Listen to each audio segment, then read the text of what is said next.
And welcome back to Torah on Tap. We are preparing to move forward in our Jewish path to the unseen, and we spent a lot of time talking about how God created a world that was destroyed, and that there were 974 generations that existed before the one that you and I are living in right now. But I want to even show you something more than that. Now, we know that there were 26 generations between Adam and Abraham. And that gap actually finishes up the 1,000 years of creation that God said that he was going to create the world with. Now, let's double click on that for a minute. Let's see what that means actually, because let me point out that there are 7 other worlds that I want to discuss. I'm so sorry, ladies and gentlemen. Mechila, I can't compete with everybody. You guys want to talk? I'm cool with that. Just go away. Do it someplace else. Anyway, so thank you. We are 2 weeks away from Rosh Chodesh. Well, actually less than that now. It's actually a week away from Rosh Chodesh Sivan. And we are 2 weeks away from the Zman Matan Torah, the holiday of Matan Torah known as Shavuot. But let's ask some questions. Okay?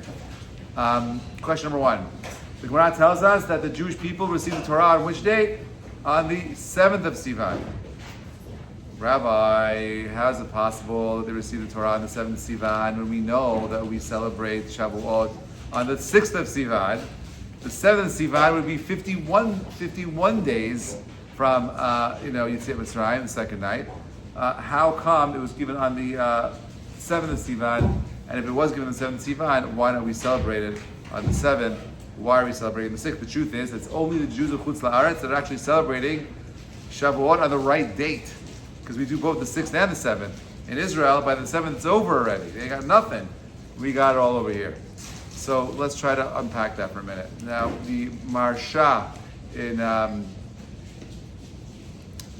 Avodah Zarah, Daf Gimel Amud Bet, says that it's true that the Jewish people received the Torah on the 7th of Sivan, but he wanted to teach us a very powerful idea, that it was not about the destination, but about the journey.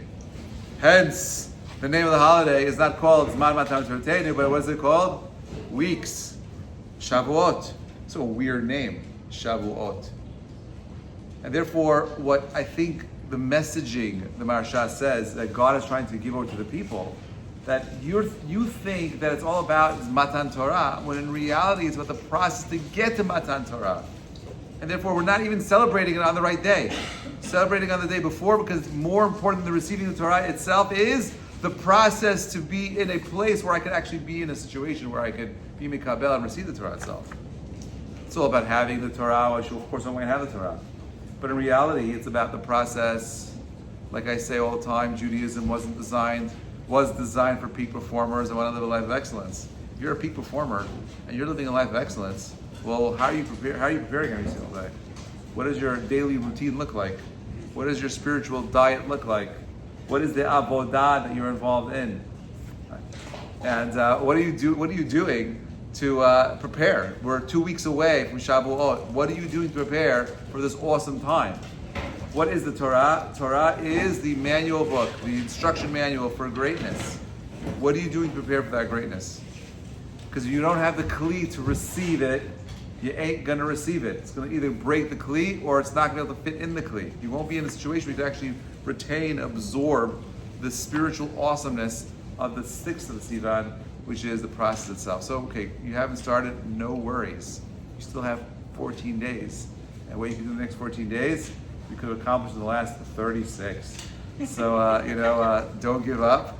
As a Jew, we never ever give up. That's the power of being Jewish. You have 14 days to really think deeply about what it means to be able to receive the Torah itself. All right, fine. Having said that, we're looking at the source over here. There are a whole bunch over here if you don't have them, okay? He says as follows. He says, God created 7 worlds, of which his favorite is the last. 6 of them to come and go, and one which is pure Shabbat. Sounds awesome, right? Shabbat is not a state of becoming, it's a state of being. Okay, I said earlier that I was talking to a couple of gentlemen and talking about the month of Sivan itself. And the month of Sivan itself is a fascinating month because it is the month that is ascribed by the letter. You should all know this because we do this in the Zodiac class. The letter for the month of Sivan is the letter Zayin. Very good, excellent. And great students. The letter Zayin. The Zayin always means zuz, to move, right? Also, by the way, not an accident, the month of the tribe for the month of Sivan is also Zvulun. Nice try. Anyway, so yeah, no, Zvulun is the mover. Who is Zvulun? Yisachar and Zvulun. Zvulun is the guy that's supporting, not Yisachar, right? Not the guy who's learning Torah, but the guy who's supporting. It's in his month. Now the reason why it's actually not the month of Torah, it's actually the month of Iyar. Why? It's the month of Sivan. Why? The month of Iyar. The month of Sivan is the month of Zayin, and it is the month of what's it called? Of Zvulun. Now what's interesting is that Zvulun is Zayin, he's moving. The month of Iyar is the letter Vav, and the month of Nisan is the letter Hey. Wait, are you playing in order? No, it doesn't go in order. Oh, so what's the month of Nisan? Lamed. Because the month of Nisan is breaking out of the boundaries. It's above and beyond. There's two systems are supposed to be the Yud, according to some opinions as well. What does Lamed represent? What's that? What does Lamed represent? Breaking the boundaries. Because it breaks out of the line. It's the tallest letter. It's a giraffe. It's the giraffe of the letters. If you look at It's the giraffe of the letters. 30. No. Just listen to what I say. Don't imagine anything. Just hear what I'm saying and you'll get it. Okay? So it is the Lamed, okay? Breaking out of the boundary. Vav is the connector because the letter for the month of Iyar, we're connecting from the power of Nisan into the month of Sivan. Okay? The month of Sivan itself is the Zuz, Zaz, the Zayin, to move. Right? But we're not running, we're not jumping and skipping like the month of Nisan. It's a walk. You walk when you have confidence because you know you put in the effort and the work to be in a situation where you're ready for anything. That's the month of Sivan. The month of Sivan is the month of work and growth. Okay? Now it's also not an accident. The month of Sivan, Samach Yud Vav Nun, right? Yud Vav Nun is Yavan in the month of Sivan. And Yavan is a three letters that are progressively going down. Yud, Vav, Nun, underneath the lowest letters, the Nun, Noflim, right, falling down. And it is a place of, you could fall into a place of utter darkness. If you don't prepare for Sivan, you'll fall, like in Yavan, back into a material world, disconnected from the Samach. The Samach is Somech. It holds you up to make sure that you don't fall into the abyss. Now, the letter Samach and the letter Tzaddik are interchangeable to make the same sound. And you replace the letter Samach for Sivan, what word do you get? Amazing. Tzion. That's right. The place that we're supposed to go ahead and receive the Torah. Zion itself is found in the month of Sivan itself because this is the month of growing in something more. There's this concept of threes, right? Of developing and growing something above and beyond. So the first thread, Chut Meshulash, the first of the three-stranded rope or string is Chesed. Right? Then you have Gvura. Then you have Tiferet. The month of Sivan is Tiferet. The month of Nisim or Nisan is Chesed. The month of Iyar is Gevura. And this month itself is the month of Tiferet. It's also, by the way, expressed the Avot. Abraham is Nisan, according to some opinions. Yitzchak is Iyar, and Sivan is Yaakov. Yaakov is Torah, Torah Emet, and so on and so forth. But it's also Tiferet, which is the binding of these two different extremes and bringing balance to the world itself. That's what Torah is supposed to do. Torah is supposed to bind you. You know, I often get calls, people who are going through hardships, people that need therapy, people that are going through psychological issues, people that should really be seeing doctors. They call the rabbi saying, Rabbi, maybe if I just become more religious, it'll get better. And I say to them, don't become religious. You need therapy. You need a doctor. Don't stop talking to a rabbi. Get a therapist. Get someone with a PhD who could actually diagnose what you have, because the Torah was not designed for sick people. The Torah was designed for healthy people who have clarity, who want to live a life of excellence and greatness. It doesn't work when you're feeling broken. First, fix yourselves, find the strength and the clarity to move forward, and then use the Torah as a system for excellence and growth. That's this month also. ER is the month of healing. Why would you say that? Why is ER the month Because of Ani Hashem Rofecha. No, because you see the progression. question. But it says it in the name itself. ER, Aleph, Yud, Yud, Resh. Yeah, but you joked Anyway, at it, so I'm I saying was just, something else. okay, fine. You can't joke. I'm allowed to joke. I'm the teacher. I wasn't joking. You were. I know, but I'm allowed to joke. You're not allowed to joke. Okay, fine. Yes, questions? Yes. Why? What comment? About sickness? Oh, yeah, I can say. I'll tell you why. Many people SEOs through Torah itself? Yeah, so I find that it's dangerous when you use Torah as a system for healing. Now, I'm not saying it doesn't heal.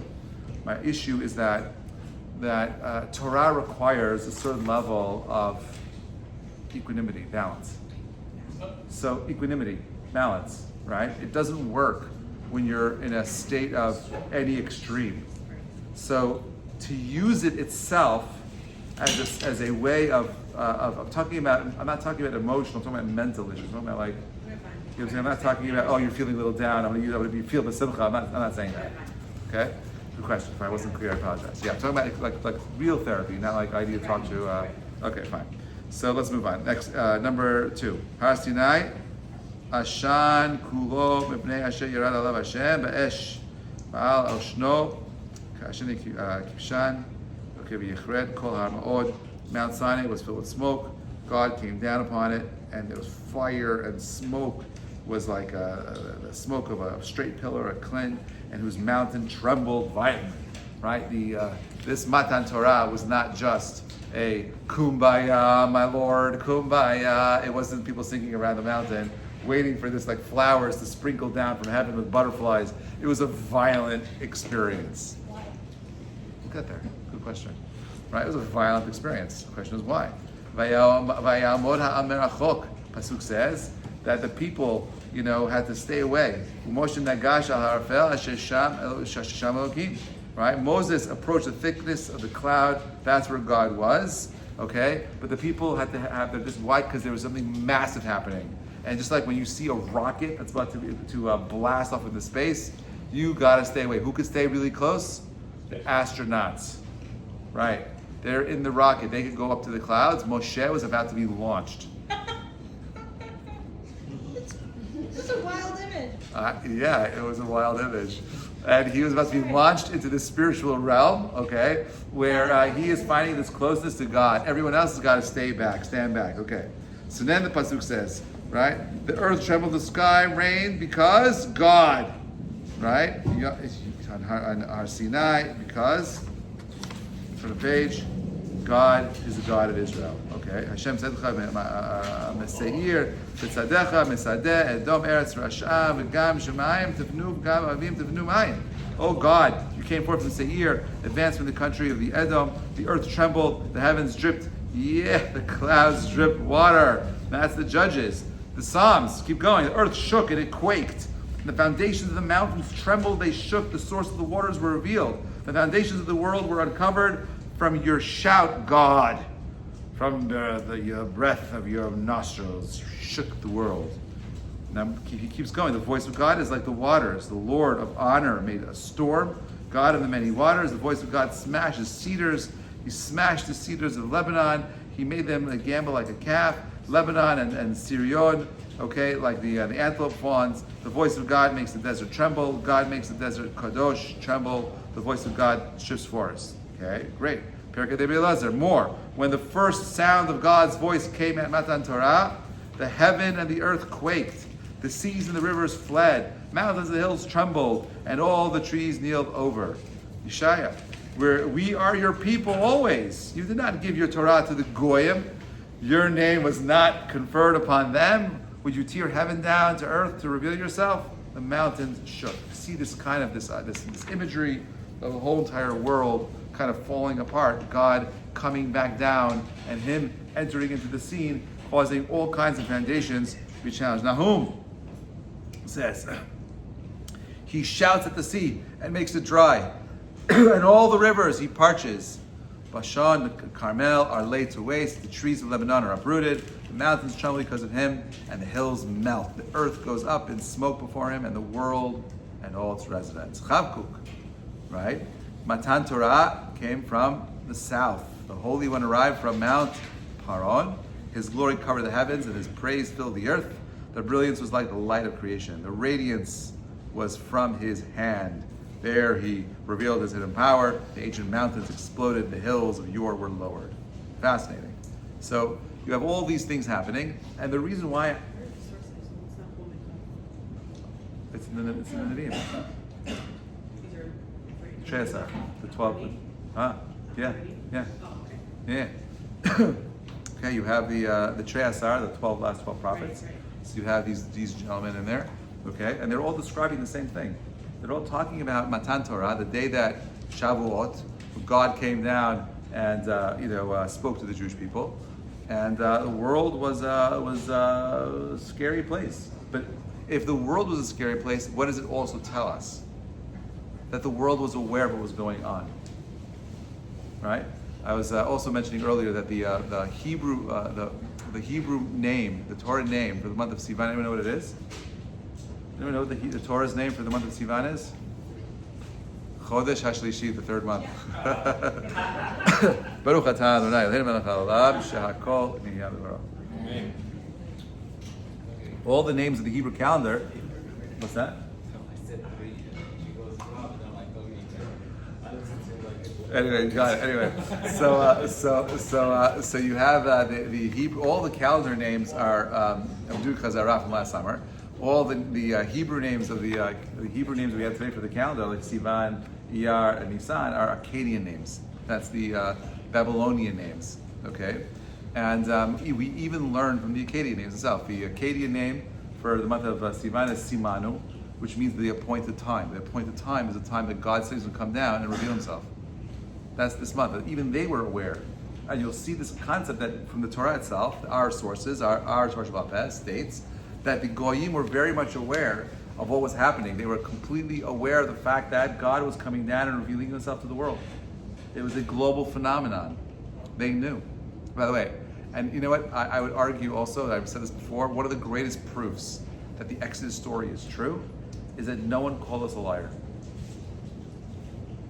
You would think we had an open book policy. Anyone could go ahead and read the Torah. Remember that Cleopatra read Hebrew; she could read the Torah. All the Greeks, were scholars, read the Torah. They even translated it to Greek. No one in the ancient world put up massive monuments and said the Jews are liars. No one says that, but you know what they do say? That we run the media. They say we control the world, which is all true. Not necessarily the media part. The world part is true. All right. Now, what do I mean? Spiritually, I mean that what we do, spiritually speaking, impacts the world around us. But the non-Jews around us were completely non-Jews around us. The Chatan and Kala, the non-Jews around us were aware of the fact that God came down and revealed Himself. There was an awareness that happened. Okay, so the Gemara says in Zevachim, when the Torah was given to Israel, the noise traveled all around the world. All the kings of the earth trembled in their palaces and sang praise to the power of God. They all gathered to confer with Balaam and asked, "What is this terrible noise we hear? Is God again bringing the Mabul to destroy the world?" Balaam answered, "Do not worry. God has sworn not to repeat the Mabul." They counted, maybe He swore not to repeat the Mabul of water. Perhaps He will bring a Mabul of fire. Balaam responded, "No, He swore He will not again destroy these creatures." The king asked, "So what is this terrible noise?" Balaam told a secret. God has a precious treasure that He has stored for the 974 generations prior to the creation. He is now giving it to His children. They all knew what was going on. Okay, a whole entire reality. Mechilta Yitro says, when God descended to give the Torah to Israel, the mountains rushed to dispute with each other. Each one wished the Torah to be given upon it. Mount Tabor traveled from Beit Elim to Mount Carmel, crossed the sea from Spain to Sinai Desert in order to be chosen to Matan Torah. Though their candidacies were rejected, their honor of the Torah was rewarded by their being replanted in Eretz Israel. What does that even mean? How does that happen? We're talking about spiritual expressions. All material things have spiritual things that oversee them. So you go ahead and you just kick a rock down the street. Just be mindful that if it's done with malicious intent, there's an angel behind that rock. Isn't that in the Talmud with each blade of grass? Yeah, it is. But I'm talking about rocks. We're talking about mountains. Anyway, Talmud of Avodah Zarah says that when Yisrael accepted the Torah, they became immortal like angels. That's so cool. Don't you want to become immortal? They ruined it, however. For when they worshiped the golden calf, their immortality was stripped from them. Okay, the Jewish people received this high level of immortality. They were able to undo the sin of Adam Harishon, right? And they got 2 crowns of Naaseh and Ishma. Okay, the crown of Torah, the crown of Malchut. There's a third crown. Who knows what the third crown is? Keter Kehuna. Very good. Kehuna. Keter Kehuna. Keter Torah. Keter Malchut. We only have today Keter Torah. We don't even have Kehuna or Malchut yet. No. Good question. Excellent question. So now, the Chachamim point out that the process of there needs to be a 3-month process to move from one place to another place, right? So we see that we don't have 3 months between Pesach and Shavuot. So the completion of the process was Matan Torah. It always bothered me, like, why didn't God just give us the Torah at the same time? Sivan, right, is the month where God spoke to us. He gave over the 10 Commandments. We heard it. And then it was 40 days later that Moshe came down with the tablets and broke them. That's not Shabbat, but Tammuz, right? And so there's this process of where God wants the Jewish people to finally be ready to receive these luchot, these tablet stones. And these luchot had superpowers associated with them that were lost as well. So you see that there's this process of building up the people. God wants to build us up. He's pumping you, he's prepping you. The month of Iyar, you got the manna from heaven fell down. It's the month of Emunah. You had the Mayim Shel, the Be'er Miriam, the water of Miriam's well, gave them water. You had everything you could possibly need for growth and success, and yet they couldn't handle it. It was too much. Too much. It's like when you go to the gym, you got a trainer, and he's overworking you. It's your first day there, you're like, hey, you gotta slow down. I'm gonna have a heart attack. Can't do that. Right? So God extends it. But Matan Torah was that special gift of showing the world of what we could accomplish. We had this immortality and we lost it with Chet Egel. You had it and lost it. So it's the most tragic story ever.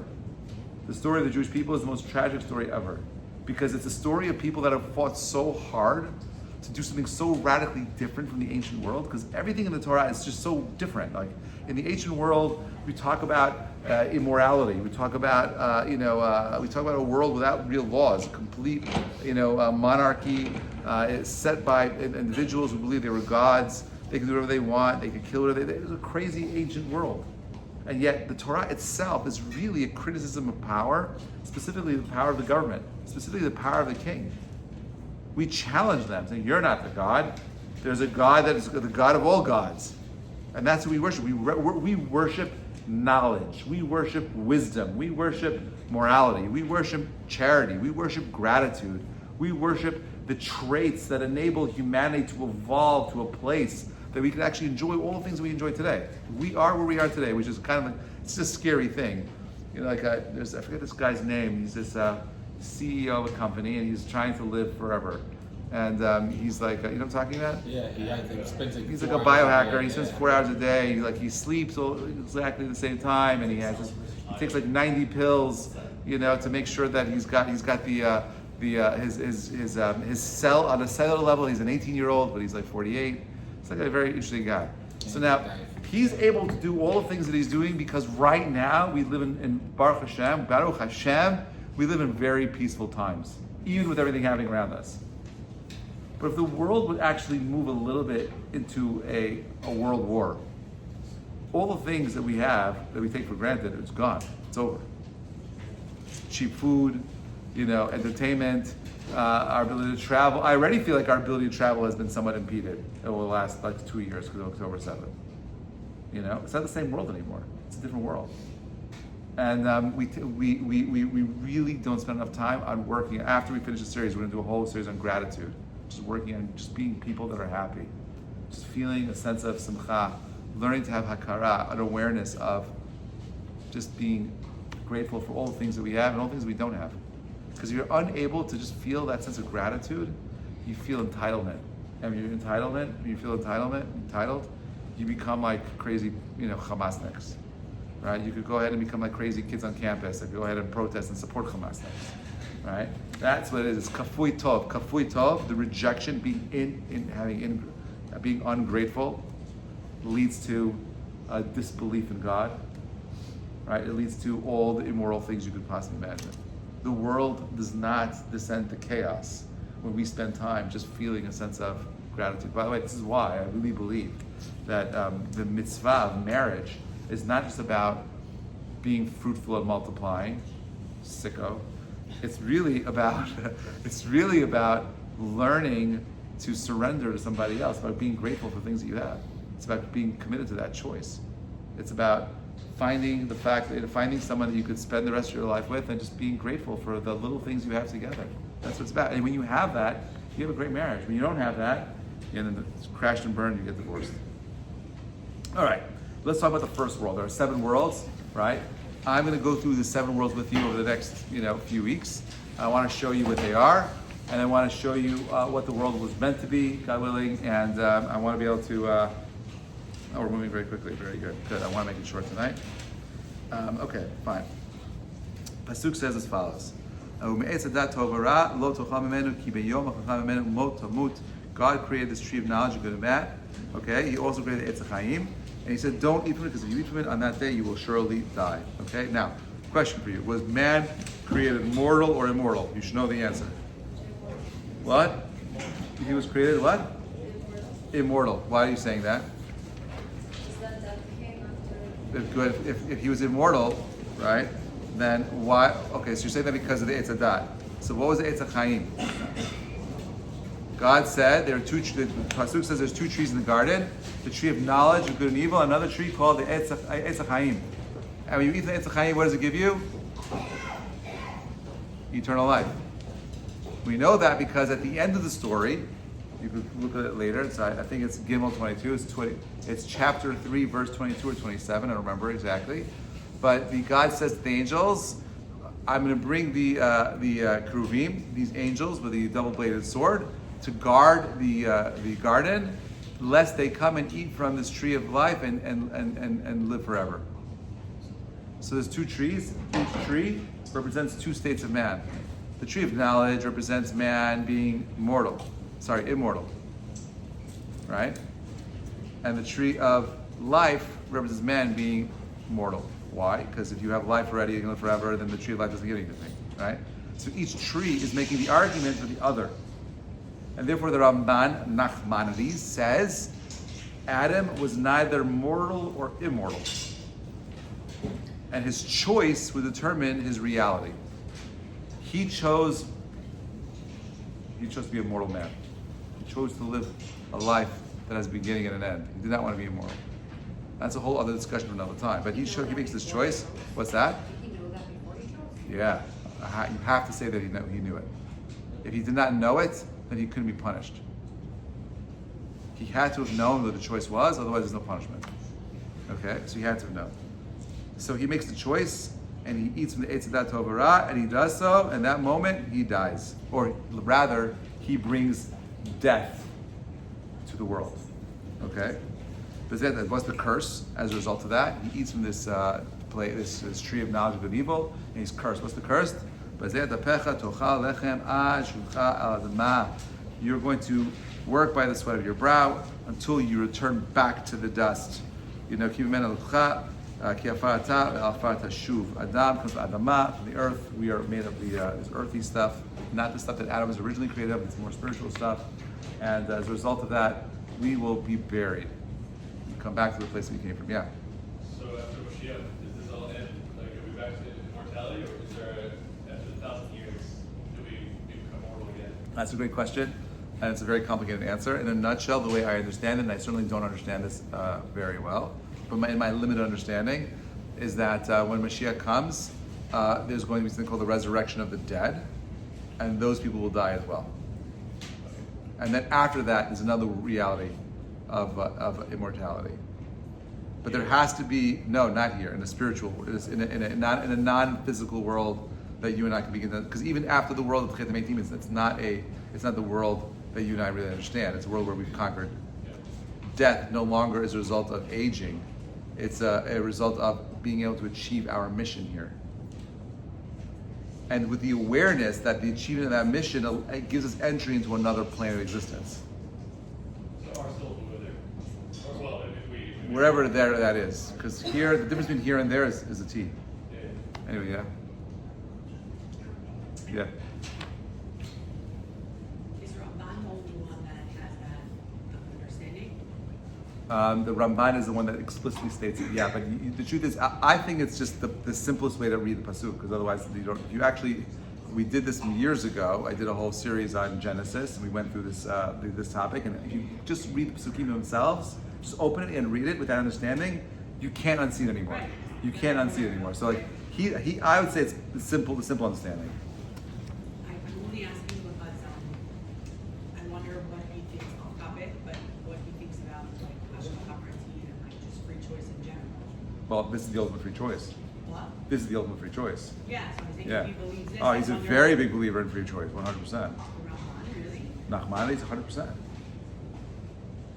Everyone agrees with that. Free choice is like the basic staple. If there's no free will, A lot of, from what I've studied, Yeah. on a deeper level, say that there really is no free no one says that. No one says no free choice. Psychologists say that today. But the rabbis don't say that. No rabbi says that. Every rabbi will say there's free choice. They'll say there's something called, they'll say that there's something called, something called how's the Rav Dasser says it? He calls it, what? I can't hear anything. He calls it Nikudat HaBechira. That's what he calls it. He calls it Bechira point. And what he's saying over there, of course there's Bechira, but just like today, right? When I first started keeping Shabbat, I struggled with the lights. Always the hardest thing. You turn it on and off. I forgot it. Whatever it is. It was very hard. I don't struggle with lights anymore. Do I have the free will today to turn on and off the light on Shabbat? The answer is probably, but very little free will. So his argument is that there is Bechira, but there's layers to Bechira, but there's always Bechira. There's never a scenario where there's no Bechira. Even a Malach, he says, has Bechira, but his clarity is so obvious. The grass is Bechira, but how could you not do Hashem's will? And by the way, we see this, by the way, from the Midrash. It talks about the Kriyat Yam Suf. When the sea split and the sea said to Hashem, I'm not splitting. What do you mean you're not splitting? Who says you have a choice? God said so. No, Hashem never takes away our Bechira. We always have Bechira, but it has to be, it's super clear to us, depending on the level that we're at. Yeah. So with that, I'm thinking about it, right? Yeah. Before he's from the true knowledge of evil. I think Rabbi was around, wasn't you? Rabbi Draghi went into this whole thing about God not just being knowledge, but also like Experiential knowledge. No. He was talking about the meaning of it as like a mix. You know what I'm talking about? The word God itself is like a, I guess another meaning of it, like being like a mixture. So you have a mixture of Tov and Ra. Yeah, okay, so. But anyways, so before that though, Yeah. when he's in the. Well, the Eitz Adat Tov V'Ra is a mixture of, the dot that we're talking about there is a mixture of good and bad. Yes. So it's not regular dot, yeah, okay. Well, usually it's translated as knowledge of good and evil, right? That's the. Correct. But so it can have both connotations or Yeah, correct? yeah. So before he eats from there, in a sense, he's like an angel, right? Like, functionally speaking, because of what you're saying. Yeah. Very little. Yes, there's choice, but not much choice.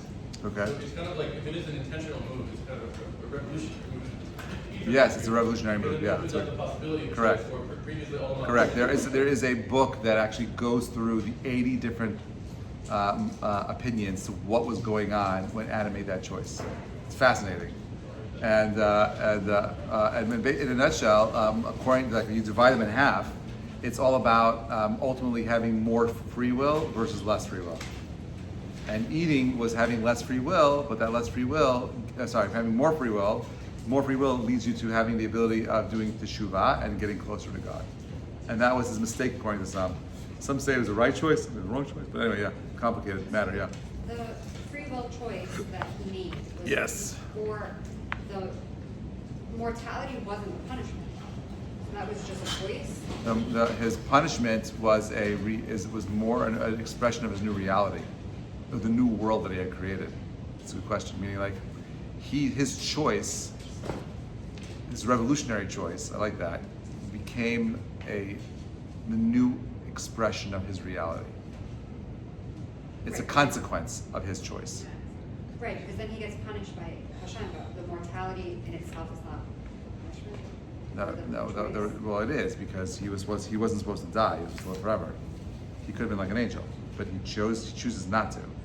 Right. I just wonder if because you said it had to have been free will because we know he gets punished. Right. But did he know what his punishment was before? No, he knew that he would die.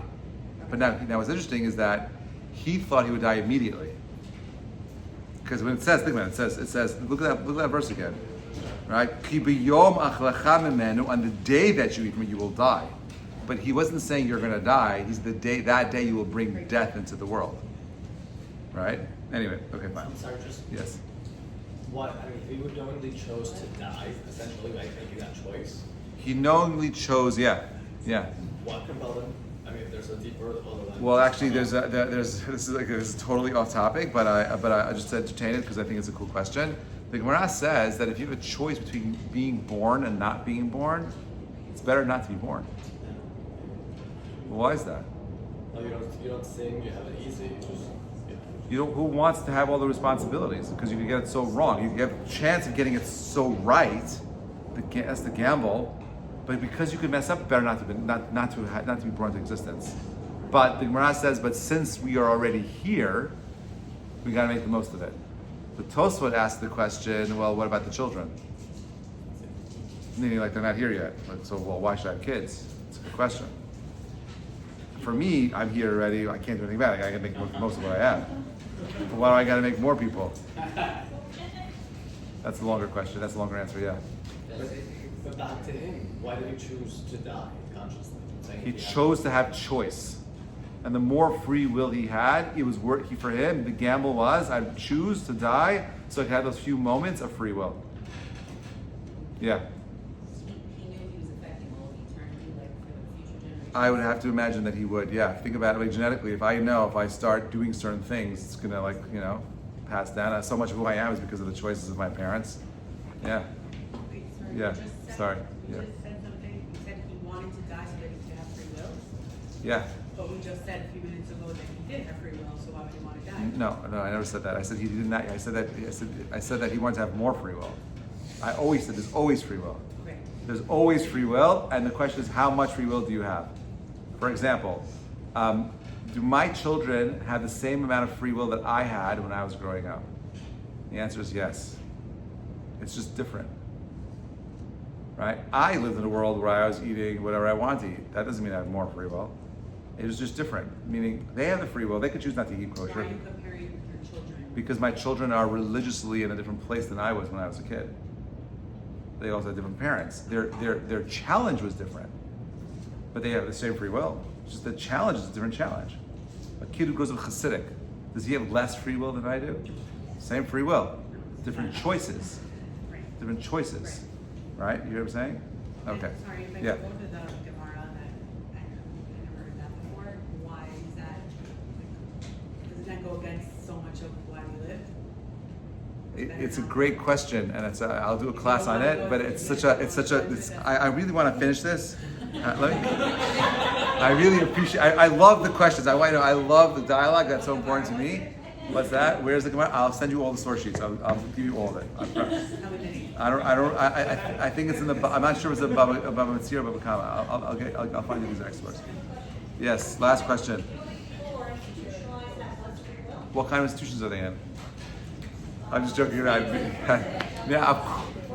No, because if you ever read, I recommend. I think they still come in like. I recommend reading a book by Natan Sharansky called Fear No Evil. Yes.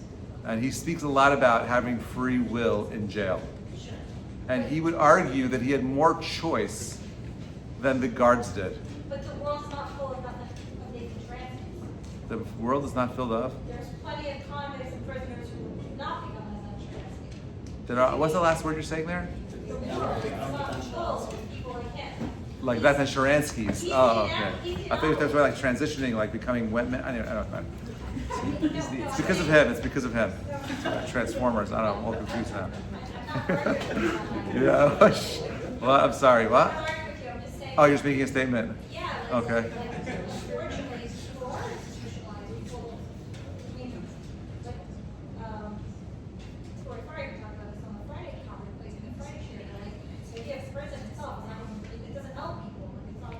I think it can help people if it's done right. There is reform. My father was a chaplain in prison, so like. Your father was a prisoner and a chaplain? Chaplain is Oh, like wow. all over New York, Wow. so- He traveled a lot? Yeah, he did state and federal. Wow. And he was in the army, so. Wow. There's lots. A lot to unpack there. Okay. So, can we go on? Can you hold your questions for a little bit, please? Where was I? I just want to keep moving. 24? By the sweat of your brow. Okay, fine. Because we did this already. Right? You can go back to the earth. That's where you left off, right? You're going to be punished by work and going back into the earth.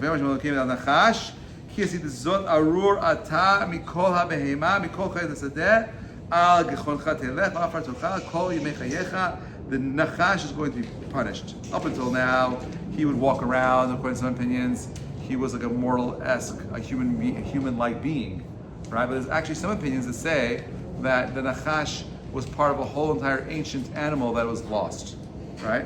Look at Breshit Rabbah number 25. This is what he says. Prior to the curse, the snake had been the size of a camel. Okay, but wait, there's more. This is so interesting. No questions anymore. Wait, just wait. 26, the Gemara in Sanhedrin says it's too bad the snake sinned, for mankind had lost a great servant. If the snake hadn't sinned and been punished as it was, two of them could do all of our work. We could send one on a mission alone in one direction or the other in another direction. They could carry precious stones or the other expensive possessions, and no one would dare molest, no one would go ahead and touch them. They're very strong and they could carry big stones. Interesting. But we lost the Nachash because now they were no longer had legs and they're crawling on their belly. Okay, Avodah Rabbi Natan. That God punished the woman with 10 curses for eating the Eitz Hadat, and including her husband to follow the example. God decreed, I will multiply your misery and pregnancy and agony. You will bear children. It sounds painful, but today, thank God, we have all kinds of medications to help drug you, make it a little bit easier, not so terrible. I don't know, I've never had a kid, so I'm just saying that. But my wife would kill me for saying all these things. You will yearn for your husband and he will rule you. Yeah, teshukatech. This includes these 10 disabilities. Okay, you have the number one, you have the bleeding, you have the menstrual bleeding, you have the agonies of childbearing, you have the difficulties of pregnancy, the pain of childbirth, the yearning of a wife for her husband, particularly when he's about to travel, that the man holds the overt initiative in his intercourse while the woman must be subtle. Okay? The necessity for a woman to cover her body, I'm sure there's lots of questions here, and her head, generally to be housebound and not to mix in public. These are part of the 10 things that Rabbi Natan says are part of this curse of Chava. Okay, fine. There are 3 wonders occurred on man's first day. On the one day that Adam and Chava were created, their children were conceived, carried, and born. Meaning biology was changed. And that's what I want to talk about. When you look at the original creation, it is not an expression of what you and I are today. Adam, pre-sin, was genetically different than we are today. Chava is the first, no, not the first one, the second one. Yes. Yeah. What's that? I mean that if you were to get a look into Adam's DNA, we would see something very different. Okay, his skin was clear. It was see-through. His body emanated light. His bodily functions were different. Chava was much stronger. They were intimate together, and boom, the baby came out. And when the baby came out, Gemara says that he cut his own umbilical cord and said, "I got it, Mom. Don't worry about it. I got it, Mom." And he was on his own, right? Different reality, different kind of strength, different mitziut. Okay. Fine. So now this is that. So they're different. Yes. We keep talking about a day. But you like in second class in Tehillim, it says that one day is. Yes. So how long is this? Great question. On that day he will die. Did he know 1,000 years or just This is. day? It seems to me that this day is the first day of creation, as you and I understand it. Like And now that. you'll see. I'm going to deal with that. That the light that God created the first day when He said, "Let there be light," while the sun was not put in its place until the 4th day, was not the light on the sun, but a superior one. Without light, one can see from one end of the world to the other end of the world. Okay. However, when God foresaw the evil behavior of the generations, that Mabul, the tower, He put that light in the storage. Now, if the world was flat, then you could see from one end of the world to the other end of the world. But if the world is a sphere, it doesn't work like that. So look at number 30. It was not put in storage immediately. The light was created the first day, served man for 36 hours, 12 hours on Friday, 12 hours on Friday night, 12 hours on Shabbat. With it, Adam was able to see from one end of the world to the other. As soon as Shabbat was over, darkness fell across the land. Midnight hour. Okay, Adam, Arishon, feared that this was the result of God saying to the snake, "You will hiss at him and strike him at the ankle." He cried, "The snake will bite me in darkness." At that moment, God made available to Adam and Rishon 2 flints, rubbed them together, got fire. Adam proclaimed, "You are blessed, the Lord our God, King of the universe, who created light and fire." This is the reason why now we repeat this bracha at the conclusion of Shabbat. It was when that first fire came to being, meaning God taught man fire Friday night, Saturday night. We have a lot. That part of the Esh is to bring back that the lost light that Adam lost. Okay, fine. So this is all happening very quickly. Rabbi Shimon, number 31, in Breshit Rabbah. Rabbi Yehuda of Akko says, in the name of Rabbi Meir, even though the decree was that the special light would be lost, was uttered on Erev Shabbat, it was not actually removed on Mosei Shabbat. Rabbi Yossi says that opinion is not true. Adam did not spend his first night with the agony and with his glory intact. Before he sinned on the first day, he was created, sentence was passed on that day, immediately executed by his banishment. Gan Eden, the light was discontinued at the same time. Machloket for how long this light lasted for. Some opinions say 36 hours, some say immediately after 9.5 hours, and yeah. Can I ask a question based on this paragraph? Yeah. Okay, you said that before, that Hashem wanted him to have choice, but why would Hashem want the world to be like that, all the listing? He did not want it to be like that. He's giving man second chances. Remember that the first 974 worlds were destroyed. This is the first time that humanity was given a chance, a second chance. The world was created originally with Deen, and it didn't work. God said him to try to create a world of Rachamim. This is mercy. And they ruined it, basically. And what? They ruined it, basically? Well, meaning the hardship is the mercy. But why for every generation to come? Like, why We almost fixed it.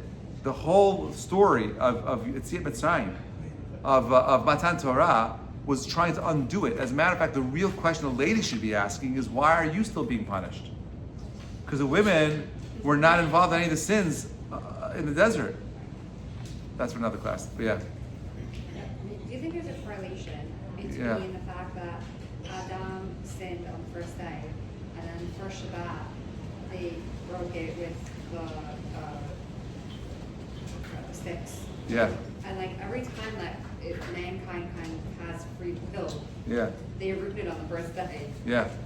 So is there like some kind of correlation? Because like we keep saying that we have free will, Yeah. but yet there are sin. Let me say it like this, okay? Can I answer this question for you guys to put it to rest? Okay, ready? The reason why a part of us does not want to believe that we have free will is because we all want to become something more. We feel like we're stuck. We feel like things don't change.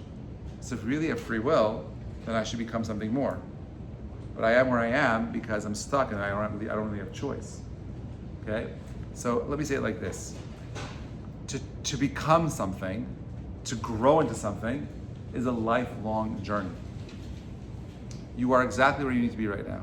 As miserable as you may think that sounds, you're exactly where you need to be right now. The question is, where do you want to go tomorrow? That's where free will comes in. Can't change my past. Can't undo everything that led me to where I am. So I can say that you are where you need to be right now. Okay?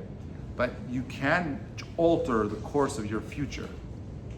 You can make changes. I was able to make changes. I have a lot more changes I gotta make. I'm so far from being where I wanna be. But I know that I have all the distractions that I have all the things that I have to do. I gotta deal with an amazing wife, and amazing children, and my amazing kehillah, my family, all these things. But at the end of the day, I still have a vision. I know who I want to be, and I'm not going to stop until I get there. You all should have a picture in your mind's eye of who you need to be. I'm not talking to you, I'm talking to your souls right now. You all know exactly who you need to be. You know exactly what you need to do. Stop wasting your time and take one small step to making that reality your reality. You'll realize you have way more free will than you can possibly imagine. It's all perfectly set up for you to achieve greatness. The pain of life is the counterweight necessary for growth. That's what it's there for. This challenge. It's, I love giving that mashal over. What's his name again? Chris Hadfield was an astronaut, a Canadian astronaut, the first one to blog from space. And people ask him questions like, "What happens when you cry in space? There's no gravity. The tears come down." So he would pour water on his face, and you'd see the water pooling on his face. Go back and forth. They're just go back, because his body has its own gravity, right? How do you cut your nails in space? How do you use a bathroom in space? Anyway, he was in space for I think 6 months or 7 months, which is a long time. And we know now that for every month you spend in space, you lose 1% of your bone mass. You are, no matter how much exercise you do, your muscles begin to atrophy. So after he landed, right, he couldn't speak properly. His tongue did not have the strength to speak properly because the gravity on Earth is so much stronger. He didn't have the muscles to move it against gravity. His head, his neck was sloped over a little bit because he didn't have the muscles in his neck to properly keep his neck up because the gravity was so much stronger here. Now, you live in a world where gravity is constantly pushing you down. Doesn't it make you angry? I want to fly. I want to jump really high, and I can't because of gravity. It sucks. I hate gravity. But I also know it's because of the gravity that I have. My bones have the density to be able to withstand living on Earth. Because if I was born on the moon, I'd be 20 feet tall and very skinny. But my bones would be so frail that if I tried to come back to this planet, it would crush me. The nature of this world is that it gives you everything that you need to survive and succeed. It's perfection, it's precision, it's perfection is how I found God. It's the fine tuning of the planet, of the human species, to have free will, to choose, to think, to act, to become something more. You're not an animal. An animal is stuck on a plane. It never can move out of this plane. But you are living on a vertical reality, not a horizontal. You could be anything. You could go up. You could fly. You could soar. You choose where you want to go. You're not stuck. Stop letting your lives happen and make it happen. Yeah, Adam. Isn't that basically the case for eating from the tree, from the tree of knowledge of good and evil, and also even for the golden calf? In a way, I heard some interpretation was that if the Israelites had a state, they were monarchy, right? Immortality. If they didn't sin, they were going to leave the planet, right, or something, or history as we know would have ended. Yes. And was it really I wonder, in both stories, which there was a sin, there was a mistake. Yeah. Was it on a higher level though? I mean, on the Peshat level, was everyone agrees that sinning is sinning. Period. But was that according to Hashem's will though? Still, Hashem wants us to choose good. So if we had done, we're not rationalizing. So right now I should really keep Shabbat, but I'm not because I want. It doesn't work like that. We have a clear task ahead of us of what we need to accomplish as Jews. Okay, it's clear, and we've been failing at it for 2,000 years, for more than that, for almost 3,000 years. Were we really ready then? I mean, we just. Are we ready? What? Were we really ready then? We just come out of Egypt. We weren't. God teaches us to swim by throwing us into the ocean. That's the only way it works. Otherwise, we'll never do it. That's why He lifts the mountain over our heads. If you don't accept the Torah, you're going to die here. The world will cease to exist. The only way this world exists currently is in its current state. We need to accept the Torah, and then we need to be challenged through the growth and the development of ourselves through the Torah itself. So I'm wondering though, even with this, I still find myself feeling look at the last, 3,000 years, the amount of refinement that had to happen inside the nation to get to where we are today. Yeah. Was that not originally part of Hashem's plan? He was ready to just have us be done right then and there in that moment? And so, remember, God can see infinite possibilities, but yeah, the ideal would not to be where we are right now. Again, there are some opinions that say, no, we are exactly where we need to be. I have a hard time with that. I don't think that's what we want. No parent wants to see their child struggle, period. If I could choose to alleviate, now some kids need to go through that pain of growth, right? But like the Gemara says very clearly, if you could choose Isurim and upgrade spiritually versus not having Isurim, better not have Isurim. You don't want that challenge. Better not to take it. We don't want to be challenged that way. We don't want the challenge of pain. Rather than have it. And I don't think God wants that for us. Like He wants it to be easy. He wants it to be perfect. But He also understands it has to be that counterweight, that choice, so that we could choose to become something more. Think about it. How do you create something that has free will if you're tethered to an infinite being that knows everything? It's complicated. This is the only way to do it. All right, anyway, come on. Let's go back. Let's finish the sheet. I want to finish this. We're up to 31. No, we did that. 32. Okay. This is the sources. By the way, anyone asks you, the Jews didn't know that the world was a sphere. These are a whole bunch of sources where it clearly states that we knew, ancient sources, 2,000, 2,200 years old, that speak about the earth being a sphere. Okay. The Zohar Vayikra says the whole world is revolving a globe. Okay. Some of the earth's inhabitants are above and some below. The races indigenous in various climes differ in appearance due to the differing environment of their native land. When one part of the world is in sunlight, the other part is in darkness. There's an inhabited latitude where daylight sometimes prevails in almost the entire 24 hours. So he understood the world was round. Okay, the world was a different reality. Before Adam and Rishon sinned, heavenly bodies had shorter and quicker orbits. Once man sinned, God caused the celestial orbs to travel in longer and slower circuits. Since then, the apparent circuit of the sun takes 12 months, the orbit of the moon just under 30 days, and so forth. Meaning, time was different on the planet. The orbital pattern of our planet was moved, right? And by the way, if you know anything about astrology, you know that what makes this planet so unique is exactly where it is. Perfect distance between the Earth and the Sun, the Earth and the Moon. The Moon is a perfect size, perfectly arranged in distance to protect the Earth, to create tides and the seasons. There's no other planet in the solar system that has what Earth has. You know, we have a force field, a magnetic shield on the planet, right? It's crazy stuff. Look at number 35. The sun has a sack and a pool of water before it. When the sun shines, God weakens its strength, its water. So what is he talking about? He's talking about the atmosphere. Bereshit wraps up with that the Earth had a atmosphere around it to protect it from the sun. The sun rose on the Earth. He stayed the night because the sun had set. Right? So they gathered every morning so much they needed. So you see that the sun grew hot. What do you mean the sun grew hot? And it would melt. The Chamim are pointing out over here that I'm getting bitten up by some mosquito over here. He's getting some rabbinic blood.